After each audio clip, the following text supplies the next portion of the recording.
So the 7 deadly mistakes that competitors make. Trade secret stuff here I'm going to give away right now. Number 1, they don't truly incorporate the family into a disaster, into their mission. You know, one of my life missions, the life mission, is helping people after they suffer from a disaster. A lot of times people, businesses, they suffer from one significant disaster in their lifetime. So it's important to incorporate their life, you know, whether it's an employee that's displaced from work or it's an entire family that's been displaced from their house. I mean, we had one family, you know, we even booked a fishing trip just to get their family together because their family was falling apart, you know. The husband and wife were almost getting divorced, all from this unexpected loss. So we bring the certainty to that situation, you know. Number 2, prioritizing the insurance carrier's financial position and financial needs before your own needs. You know, sometimes this could be as little as just boarding up one sheet of plywood. You know, we truly prioritize the client's needs first. And this can be for a business, it's going to be lost market share, your phone's ringing, you don't have a week or 2 weeks to wait for the carrier to come and do their assessment. Ultimately, they're the funding source of the claim. You can't buy insurance for lost market share or being displaced from your home. You just can't. So that brings me to number 3. We bring an urgency factor. We truly bring an urgency factor to what we do.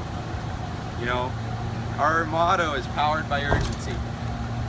And we live by the urgency. Good camera guy, keep walking. We live powered by urgency. You know, every day from the first hour we get that call, it's important that we bring urgency to the situation. Just like the disaster happens unexpectedly. Disasters always happen unexpectedly. So we're trained, we're programmed to unexpectedly, we can drop everything and start assisting you, really no matter how big or small. Tomorrow is too late. The fees, as you can see here, you can see our office. We've put everything we have into our equipment, anything to serve you know, our management team. What we haven't put our money into is semi-truck. We had to buy a semi just to mobilize the equipment faster for you. You know, and that's a major deadly mistake of many competitors. They put their fees into, they're paying for office buildings. One competitor even has 2 Learjets. Who do you think pays for that Learjet? A lot of times the value of the claim is the same, but the quality of work is cut. So they have to cut money out of your claim to afford for the big office buildings, the jets. Sometimes it's even high royalty fees, you know? That brings me to number 5. We have, with the fees, we have high-level managers on every loss.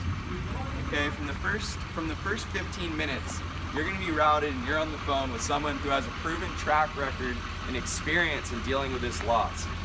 Now, why is that important to you? Well, everybody can suck the water out faster. Everyone can maybe build it a little faster, a little differently, a little better. But what they can't do is set those expectations right now.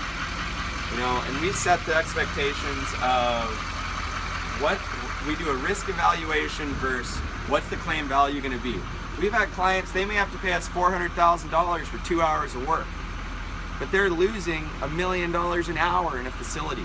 You know, there's some clients, if it's your home, really you just need to board it up, and the most important thing is you need to get your living situation squared away, and you need to do it now.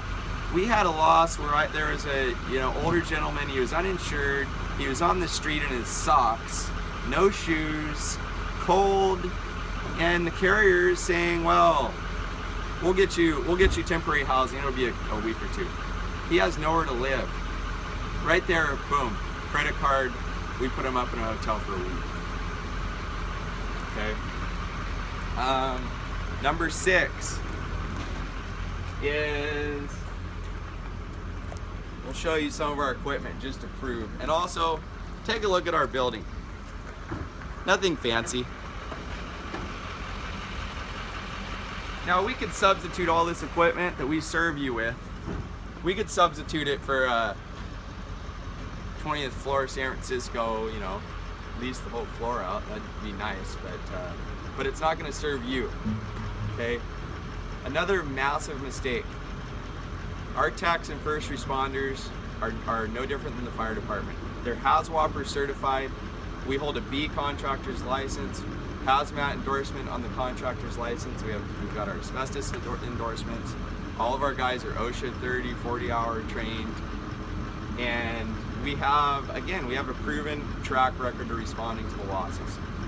I've been responding to these losses we had a company that had a massive loss. Oracle ended up buying them 20 days after their loss for $3.5 billion. 3.5 billion. And this was a small startup. And that's what we live by, right? We live by having the credentials. One competitor even had a guy, you know, a tech who's got maybe 6 months experience pulling water out of a building, and that guy's in there for 2 days. So finally they call RPI. We brought 2 vacuums out and we had the water extracted within 4 hours because we built and designed our company to meet the needs of your loss. Okay, and that's going to be the last thing that I'm going to go over is just our equipment capacity. Look, this is our Santa Clara location and we have the equipment matched to support our market. Okay, a lot of competitors make the mistake of having stacks and stacks of equipment. It's all in Seattle. One competitor even says, we have 3 5,000 CFM desiccants. You might need 1 or 2 for a large office building disaster. Well, they're in Seattle. Oh, but I've got another one, it's in LA. How long do you think it's gonna take you to mobilize that equipment? And let's remind you, it's LA commute traffic. You're not gonna have the proper equipment on site for 12 hours. How much money did you lose for 12 hours of your site being down?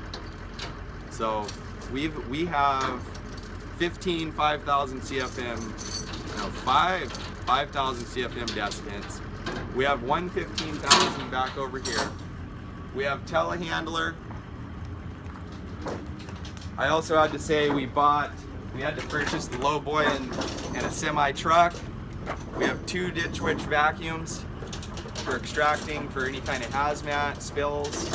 We've got 3 forklifts for mobilizing and moving. We've got generators. Look, the one massive overlooked area of a loss is power. If we have an earthquake, massive disaster, let's just say a transformer blew on your building. Where are you gonna get the power? So we have 2 megs, maybe 2.5 megs of power, everything from 400 kilowatt generators to 125 kilowatt generators. We don't need one meg or 2 meg generator. You need a 125, you need to power certain different floors.